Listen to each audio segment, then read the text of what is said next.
Jesus' favorite title that he'd called himself by, when you read the Gospels, you realize this. Jesus' favorite way of describing himself, he said, I am the Son of Man, which means the fully human one.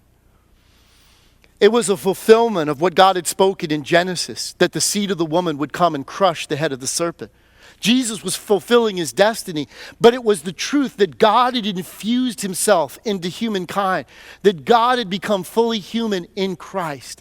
And now Jesus came to show us what God originally had in mind when he created humanity, because Jesus went about doing good and helping, because in societies where there's injustice, the people that generally are the ones inflicted and most at risk are the vulnerable, the weak. The ones that seemingly don't have a voice for themselves. And Jesus is saying that to truly be an agent of God is to care about, because the term justice in the Old Testament is the word mishpah.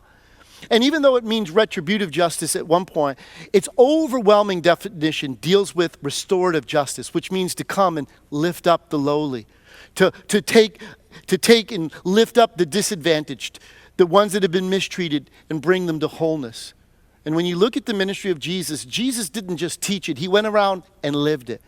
Jesus was drawn to the poor. Jesus cared about the ones that others in society cared nothing about. Why? Jesus teaches the Sermon on the Mount immediately. Matthew says that what? He comes in contact with a leper. Whereas every Jew would have avoided him, Jesus goes to him, touches him, and heals him.